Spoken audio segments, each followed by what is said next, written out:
Good evening to those who listen. It is March 16th, 2026, 10:50 p.m.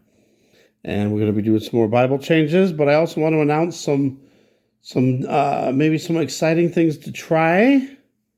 Some exciting things that I'm starting to do. So NoHo suggested writing something down and doing a video about it. And then other people can also write it down also and see if it changes.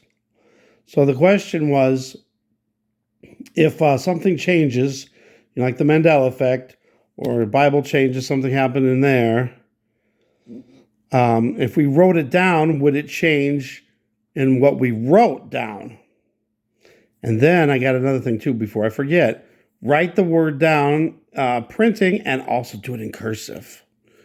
Same word, same exact word, same exact spelling. So I don't know what exactly we could choose for that. But I thought about trying to do like one word out of each video that I do on the Bible changes, right? Just pick one and then write it down. And then everybody else that wants to participate in this test or experiment, which is weird because we got a new experiment. I saw this as somebody putting up as a Bible change, so I marked it in. Look at this. Whiles by the experiment of this ministration. And then it has, and for your liberal distribution.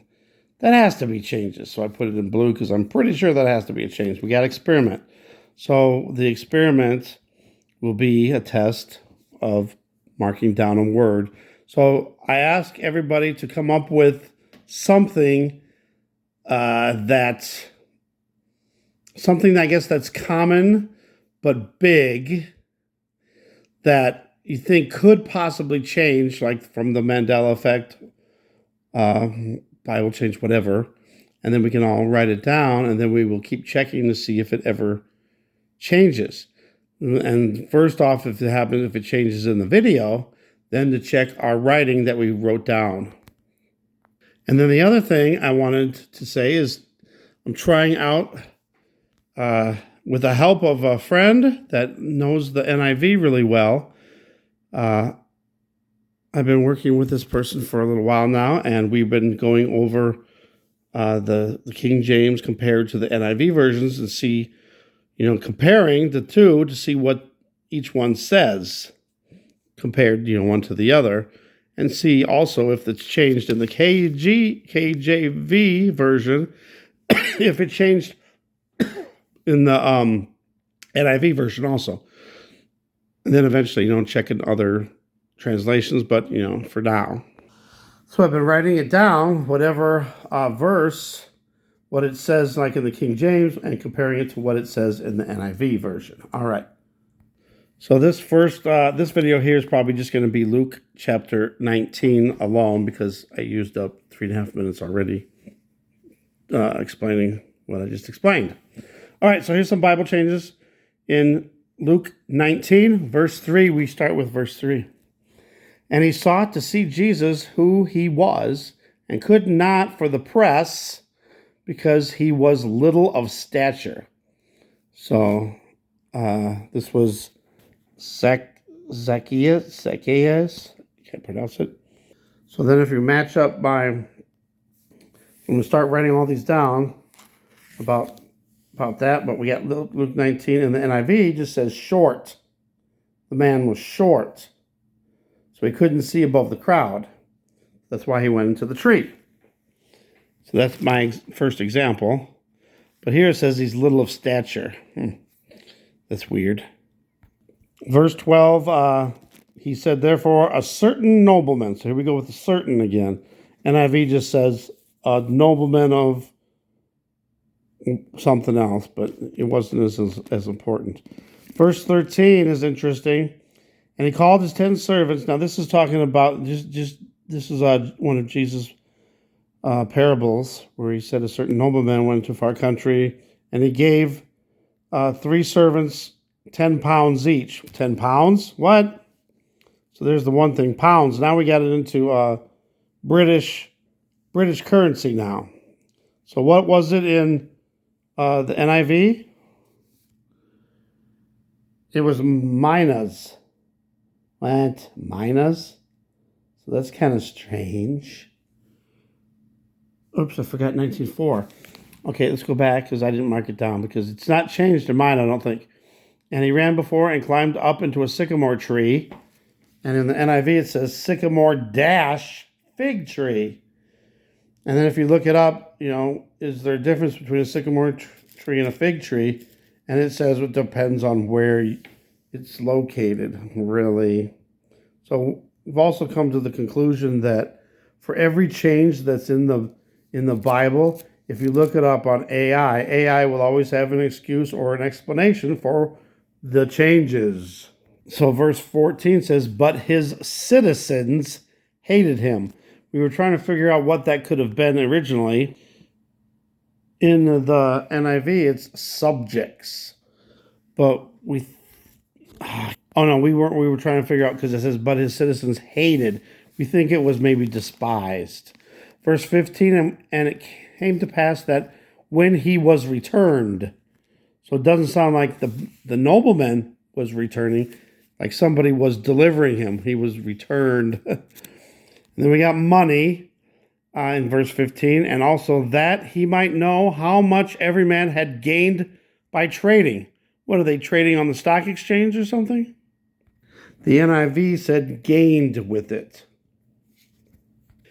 Verse 17, and he said unto him, well, thou good servant. It used to be, well done, thou good and faithful servant is what I thought it used to say. But now it says, because thou hast been faithful in a very little, thou hast authority over 10 cities. Cities? And the NIV says the same thing, cities. So the second came and gained 5 pounds, so he had 5 cities. And then the other one only had 1 pound, gave the 1 pound back, which I have kept laid in a napkin. And NIV says cloth. For I feared thee, verse 21, for I feared thee because thou art an austere man. And it's there again, austere. The NIV version says hard man. Verse 23, wherefore then gavest not thou my money into the bank, that at my coming I might have required mine own with usury.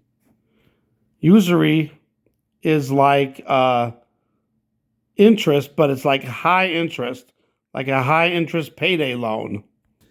And in the NIV, it says bank and then deposit. And the other one has interest instead of usury.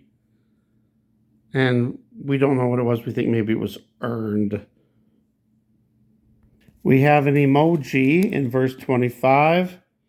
The smiley face with the one eye closed and the other eye open. In verse 30, saying, go ye into the village over against you. The NIV says ahead of you. Go to the village ahead of you. Verse 42 says, saying, if thou hadst known, even thou. So it's like repeating thou twice. It's like saying, if Bill, even Bill. Why are they repeating it? And then we got an exclamation point, and then the word after is supposed to be capitalized, but it's not again. And then verse 48 reads awful funny. And could not find what they might do, for all the people were very attentive to hear him. And in the NIV version, it says, they hung on his words.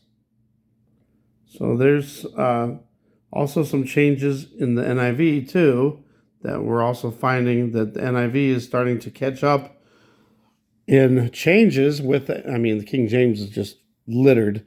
I noticed like 20 different changes in each chapter in the next 3 that I've been doing here. So I'll try to put the chapter 20 and 21 in the next video. But, let's come up with the word for this one. So here, I'll write a notebook here. with the word of the day and the dates for each one. So I think pound would be a good one because that's a currency. We'll see if it changes because we've had penny for denarius, myra, miras. What else was there? There was another one. I can't remember. And there's the cursive one. I'm not sure how this experiment's going to go, but we'll see, I guess. So there we go. There's some Bible changes and bad English and grammar in Luke chapter 19. Thanks for watching. God bless.